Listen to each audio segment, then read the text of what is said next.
Chapter 7, Lecture 1, Entropy.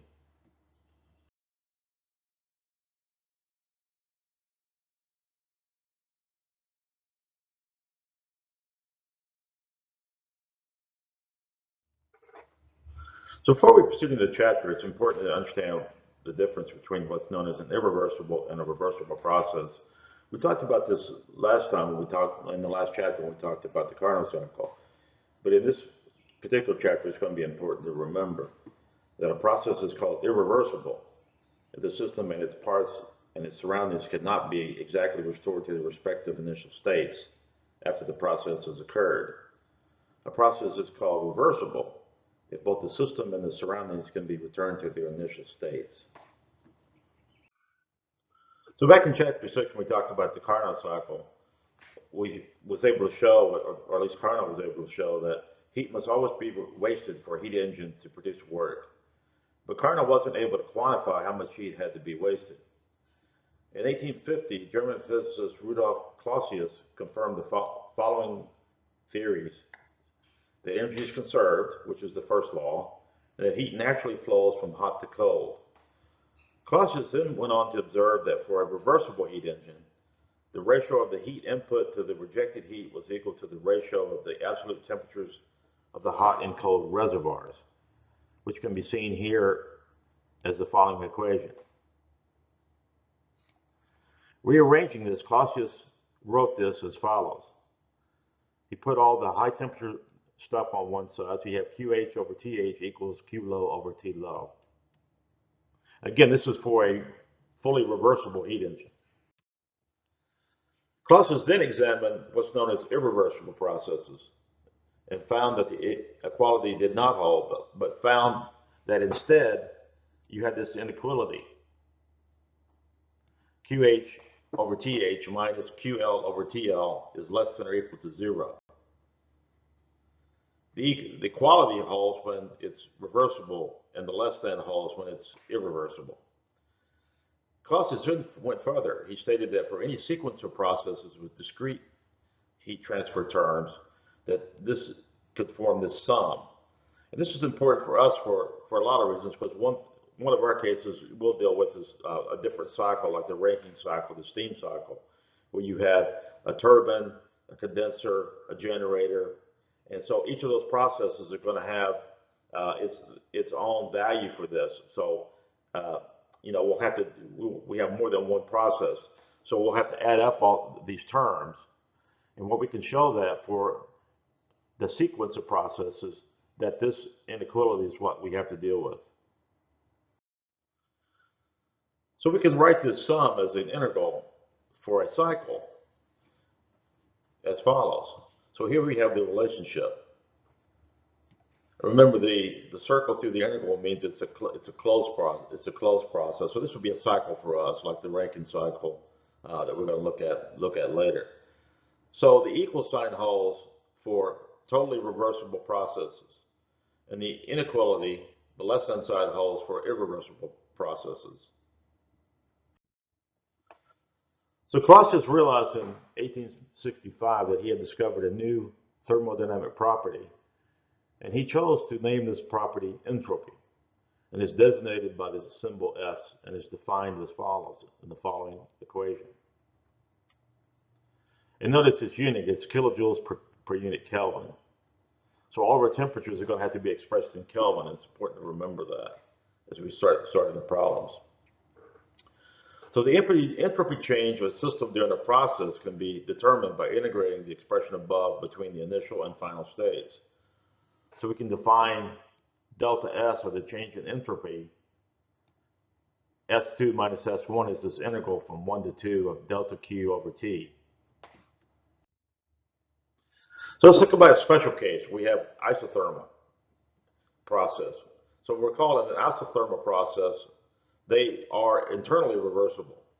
Therefore, the entropy change of a system during an internally reversible isothermal heat transfer can be done by actually performing the integration. And what you find is that delta S is equal to Q over T, 0, because, and that's T0 is the temperature that's held constant, isothermal.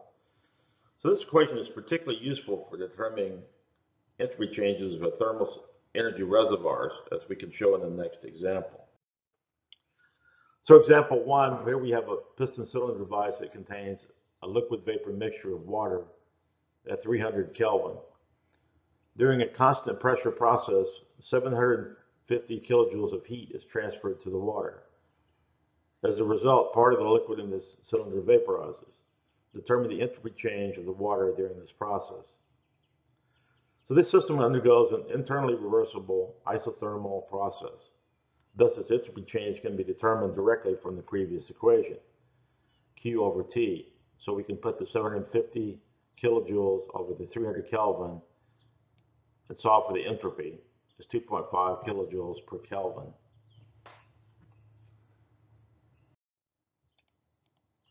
So to further understand the entropy, let's talk about a cycle that's made up of two processes. So process 1 to 2, which is, it could be reversible or irreversible, and process 2 to 1, which is internally reversible. So here we show the cycles. We start at 1 and we can go to 2, and then we could go from 2 back to 1. So process 1 to 2 is either reversible or irreversible, and process 2 to 1 is internally reversible. So from the Clausius statement, we know we have the following relation. So we can break up this Clausius statement into separate parts, going from 1 to 2 and then from 2 back to 1, as shown in the following equation. So the second integral above is recognized as the entropy change S1 minus S2. That's the internally reversible process. Therefore, we can write this inequality as follows.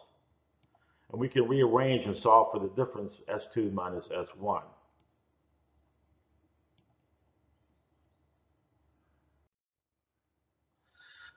So here we have the relationship shown in the previous slide. So this inequality sign in the equation above is a constant reminder that entropy change of a closed system during an irreversible process is always greater than the entropy transfer.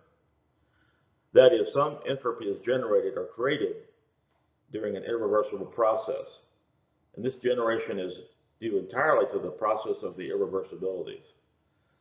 The entropy generated during a process is called entropy generation and is denoted by the symbol Sgen.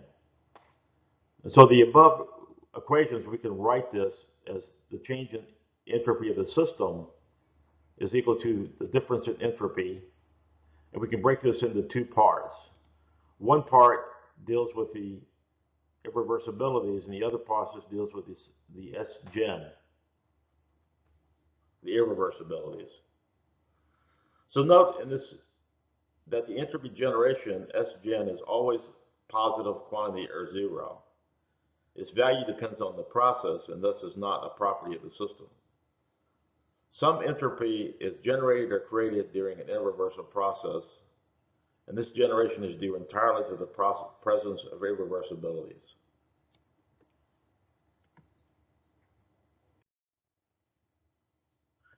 So this above equation here has far-reaching implications in thermodynamics.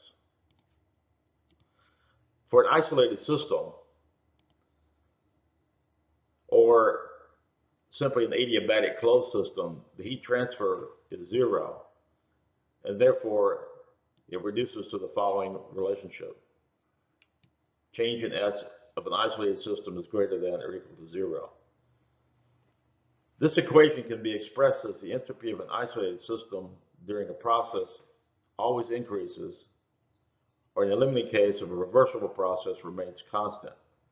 In other words, it never decreases. This is known as the increase of entropy principle. So any kind of process you have, the entropy is always either going to remain zero or more than likely increase, because you always have irreversibilities in any true natural process. So entropy by itself is an extensive property. Thus, its total entropy of a system is equal to the sum of the entropries of the parts of the system.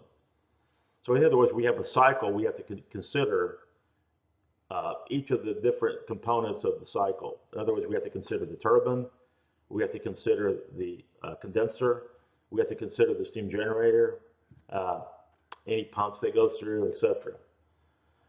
But in general, what we have is that for a system, the entropy generated is equal to the entropy of the system plus the entropy of the surroundings, and that always has to be greater than or equal to 0. So the bottom line in all of this is that the entropy generated is greater than 0 for an irreversible process, is equal to 0 for a reversible process, and it can never be less than 0. That's an impossible process. So things in nature tend to change until they attain a state of equilibrium. The increase of entropy principle dictates that the entropy of an isolated system increases until the entropy of the system matches or reaches a maximum value.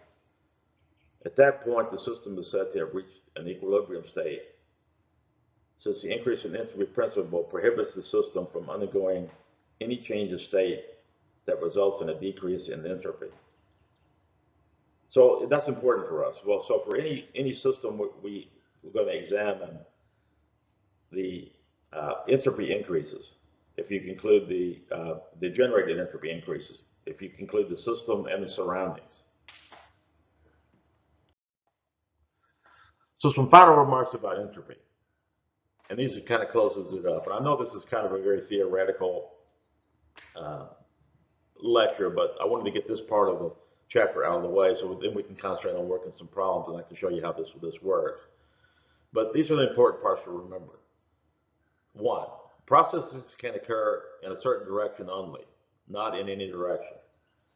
A process must proceed in the direction that complies with an increase in entropy, that is, S gen greater than or equal to 0. A process that violates this principle is impossible, and that's important to remember. A process that violates this principle is impossible. The next one, 2, entropy is a non-conserved quantity.